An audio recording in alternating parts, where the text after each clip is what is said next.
Allahabad high court ने conversion mafia की जमानत की याचिका खारिज कर दिया और कहा है कि संविधान धर्म प्रचार की अनुमति देता है, मतांतरण की नहीं।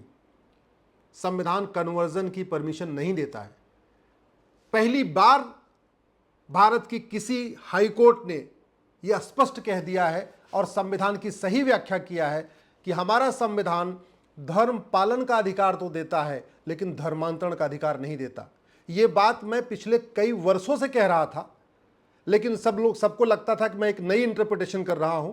मैं माननीय जज साहब को धन्यवाद दूंगा, इलाहाबाद हाईकोर्ट को धन्यवाद दूंगा कि उन्होंने पहली बार देश में 75 साल के इतिहास में पहली बार आर्टिकल 25 की सही व्याख्या किया है और उन्होंने कहा है कि संविधान धर्म पालन का अधिकार देता है, धर्मांतरण का नहीं। लेकिन सवाल यह है कि क्या केवल याचिका बेल खारिज कर देने से धर्मांतरण रुक जाएगा? क्या वर्तमान कानून धर्मांतरण रोकने के लिए पर्याप्त हैं? क्या मेरा यह मानना है न तो 2-4 लोगों को जेल में डालने से धर्मांतरण रुक जाएगा और न तो आज का कानून धर्मांतरण रोकने के लिए पर्याप्त है। सबसे पहले धर्म और रिलीजन को डिफाइन करने की जरूरत है कि धर्म क्या होता है, रिलीजन क्या होता है। जो इक्वेलिटी को मानता है, जस्टिस को मानता है, लिबर्टी को मानता है, फ्रेटर्निटी को मानता है, यूनिटी को मानता है, नेशनल इंटीग्रेशन को मानता है, वसुधैव कुटुंबकम को मानता है, उसको धर्म कहते हैं। यानी हिंदू धर्म है, हिंदू पंथ नहीं, हिंदू रिलीजन नहीं है। दूसरी तरफ इस्लाम और क्रिश्चियनिटी वो वसुधैव कुटुंबकम को नहीं मानते, सर्वपंथ संभाव को नहीं मानते, सभी महिला सभी पुरुष को एक समान नहीं मानते। हिंदू सभी पंथ वालों को एक समान मानता है। हिंदू में कहीं नहीं लिखा है कि हिंदू बनोगे तभी स्वर्ग जाओगे, हिंदू नहीं बनोगे तो नरक में चले जाओगे। वहीं दूसरी तरफ इस्लाम में एक कॉन्सेप्ट है कि अगर आप मुस्लिम बन जाओगे तब आप जन्नत में जाओगे, नहीं तो जहन्नुम में जाओगे। क्रिश्चियनिटी में कॉन्सेप्ट है कि अगर आप क्रिश्चियन बन जाओगे तब तो आप हेवन में जाओगे, नहीं तो हेल में जाओगे। तो इसलिए कहता हूं इस्लाम और क्रिश्चियनिटी रिलीजन है और हिंदू धर्म है। तो सबसे पहले धर्म और रिलीजन को डिफाइन करने की जरूरत है। दूसरा, एक नागरिकता कानून बनाने की जरूरत है, सिटीजनशिप एक्ट बनाने की जरूरत है कि जो लोग संविधान के प्रियम्बल में दिए हुए शब्दों को नहीं मानते, जिनका बिलीफ ऐसा है कि सब लोग एक समान नहीं हैं, सबको एक समान न्याय नहीं मिल सकता, सब बराबरी के अधिकार, सब बराबर नहीं है, ऐसे रिलीजन को बैन करने की जरूरत है। ऐसे लोगों को भारत की नागरिकता खत्म करने की जरूरत है। एक यूनिफॉर्म सिटीजनशिप कोड चाहिए कि जो भारत को माने, भारत की संस्कृति को माने, भारत की परंपरा को माने, वसुधैव कुटुंबकम को माने, नारी तू नारायणी को माने, सर्वमंगल मांगल्य को माने, उसको ही भारत का नागरिक माना जाएगा, अन्यथा नागरिकता खत्म हो जाएगी। और संविधान का आर्टिकल 11 ये कहता है, ये पार्लियामेंट की ड्यूटी है वो कानून बनाए, नागरिक किसको नागरिकता मिलेगी, किसकी नागरिकता खत्म होगी। दुर्भाग्यवश हमने यूनिफॉर्म सिटीजनशिप कोड आज तक बनाया नहीं। अब मैं आता हूं धर्मांतरण रुकेगा कैसे। धर्मांतरण मुगल काल में भी हुआ, धर्मांतरण ब्रिटिश काल में भी हुआ, धर्मांतरण आज भी हो रहा है। मुगलों ने तलवार के दम पे धर्मांतरण कराया, अंग्रेजों ने साम दाम दंड भेद द्वारा धोखा देके, लालच देके धर्मांतरण कराया, और आज भी साम दाम दंड भेद द्वारा धर्मांतरण हो रहा है। धर्मांतरण हमारे देश की सुरक्षा के लिए सबसे बड़ा खतरा है, सबसे बड़ा सिक्योरिटी थ्रेट है। और हमारे पास एक कानून है नेशनल सिक्योरिटी एक्ट, लेकिन नेशनल सिक्योरिटी एक्ट में यह डिफाइन नहीं किया गया कि भारत की सुरक्षा के लिए क्या क्या खतरा है। इसलिए कन्वर्जन कराने वाले मिशनरियों और जिहादियों पे एनएसए नहीं लगाया जाता।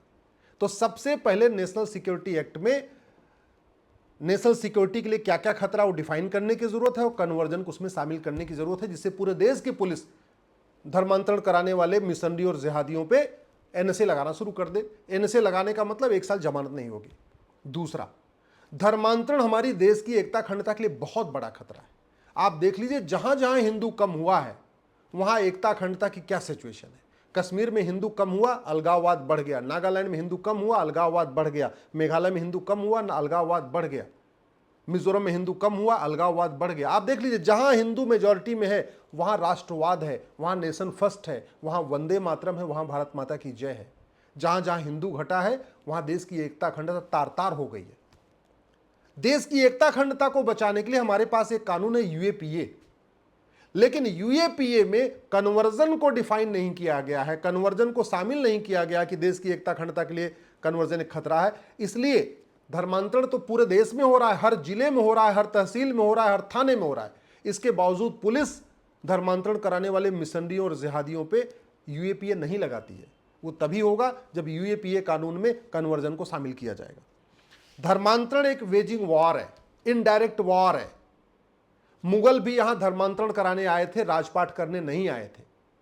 अंग्रेज भी यहां धर्मांतरण कराने आए थे, राजपाट करने नहीं आए थे। राजपाट तो उनको चाहिए था देश को लूटने के लिए, लेकिन उनका अल्टीमेट टारगेट था यहां पे पूरे देश सारे हिंदुओं को क्रिश्चियन बनाना। मुगल यहां लूटने तो आए थे, लेकिन अल्टीमेट उनका टारगेट लूट नहीं था, अल्टीमेट टारगेट था यहां पे सभी हिंदुओं को मुस्लिम बनाना। ऐसे में जब ये हमारे एक तरीके से ये इनडायरेक्ट वॉर है, जैसे मुगल वॉर कर रहे थे, डायरेक्ट वॉर कर रहे थे, अंग्रेज डायरेक्ट वॉर कर रहे थे, ये कन्वर्जन इनडायरेक्ट वॉर है। और इनडायरेक्ट वॉर से निपटने के लिए हमारे इंडियन पिनल कोड में भी प्रावधान था, नई वाली भारतीय न्याय संहिता में भी प्रावधान है, उसको कहते हैं वेजिंग वॉर।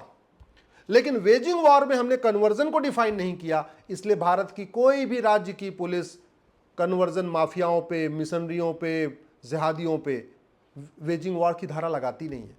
तो हमें ये जो वेजिंग वॉर का प्रोविजन है, इसको भी ठीक से इंटरप्रिटेशन की जरूरत है, इसमें भी कन्वर्जन को जोड़ने की जरूरत है। कन्वर्जन एक ऑर्गेनाइज क्राइम है। कोई पैसा देता है, कोई जगह देता है, कोई लिटरेचर देता है, कोई गाड़ी उपलब्ध कराता है, कुछ अलग कोई फंडिंग करता है। ऑर्गेनाइज क्राइम से निपटने के लिए हर राज्य के पास कानून है। यूपी के पास गैंगस्टर एक्ट है, महाराष्ट्र के पास मकोका है, गुजरात के पास घुसकोका है, सभी राज्यों के पास कानून है। लेकिन कोई भी राज्य की पुलिस कन्वर्जन कराने वालों पे गैंगस्टर एक्ट या मकोका या घुसकोका नहीं लगा रही है। तो हमें इस कानून को भी रीडिफाइन करने की जरूरत है। कन्वर्जन सबसे बड़ा देशद्रोह है, क्योंकि जो लोग वसुधैव कुटुंबकम को मानते हैं, नारी तू नारायणी को मानते हैं, सर्वोपन संभाव को मानते हैं, सबका साथ सबका विकास मानते हैं, सबको एक बराबर मानते हैं, ऐसे लोगों को ऐसे रिलीजन में कन्वर्ट कर देना जो सबको बराबर मानते ही नहीं, ऐसे रिलीजन में कन्वर्ट कर देना जिसकी जो बेसिक बिलीफ है, जिसका बेसिक फेथ है, वो कॉन्स्टिट्यूशन के बिल्कुल खिलाफ है। क्योंकि हमारे प्रियम्बल में लिखा है equality, justice, liberty, fraternity, unity, national integration. इस्लाम इसको मानता ही नहीं है, क्रिश्चियनिटी इसको मानता ही नहीं है। इस्लाम में सबसे पहले इस्लाम है, यूनिटी नेशनल इंटीग्रेशन है ही नहीं है, जस्टिस है ही नहीं है, सब एक समान है, ऐसा कॉन्सेप्ट ही नहीं है। तो भारत के लोगों को, हिंदुओं को इस्लाम में और क्रिश्चियनिटी में कन्वर्ट करना सबसे बड़ा देशद्रोह है, क्योंकि इस्लाम और क्रिश्चियनिटी का जो बेसिक थीम है वो हमारे संविधान के प्रियम्बल के बिल्कुल खिलाफ है। दुर्भाग्यवश देशद्रोह की धारा भारतीय न्याय संहिता में भी है, लेकिन चूंकि देशद्रोह को डिफाइन नहीं किया, देशद्रोह में कन्वर्जन शामिल नहीं किया, इसलिए पूरे देश में 800 जिले हैं, एक भी जिले की पुलिस ने आज तक देशद्रोह की धारा नहीं लगाई। कन्वर्जन के लिए विदेशी फंडिंग होती है, लेकिन हमने न फंडिंग कराने वालों को जेल में डाला, न फंडिंग लेने वालों को जेल में डाला।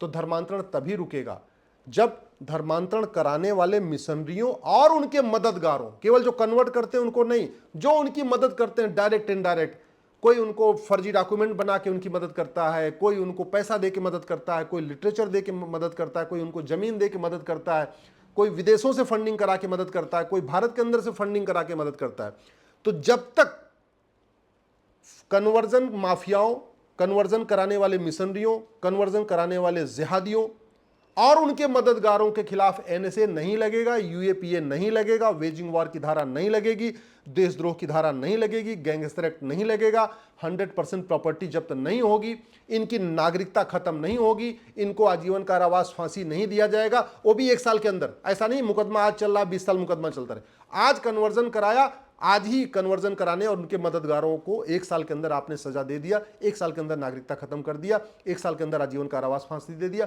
मैं गारंटी के साथ कहता हूं पूरे देश में कन्वर्जन बंद हो जाएगा। नहीं तो कन्वर्जन नहीं रुकेगा, और कन्वर्जन नहीं रुका तो याद रखिएगा भारत बर्बाद हो जाएगा। जैसे अफगानिस्तान गंधार बर्बाद हो गया, के पाकिस्तान बन गया, ईस्ट बंगाल बांग्लादेश बन गया, जैसे कश्मीर हमारे हाथ से निकल गया, नागालैंड निकल गया, मेघालय निकल गया, मणिपुर निकलने वाला है, मिजोरम निकल गया, ऐसे पूरा भारत हमारे हाथ से निकल जाएगा। इसलिए मैं निवेदन करता हूं, कठोर कानून की मांग करिए। मैं सभी सांसदों से कहता हूं, जीरो आवर में सवाल उठाइए, क्वेश्चन आवर में सवाल उठाइए, प्राइवेट मेंबर बिल पेश करिए, बिल चाहिए बिल मैं बना के दूंगा। और माननीय प्रधानमंत्री से निवेदन करता हूं, धर्मांतरण को गंभीरता के साथ लीजिए। हाई कोर्ट या सुप्रीम कोर्ट इससे ज्यादा नहीं कह सकता। हाई कोर्ट सुप्रीम कोर्ट की जितनी लिमिट थी उतना उन्होंने कह दिया है। अब ड्यूटी सरकार की है कि सरकार इसके खिलाफ कानून बनाए। समस्या राष्ट्रीय है, इसलिए कानून संसद में बनना चाहिए। राज्यों के द्वारा बनाए गए कानून से कुछ नहीं होगा।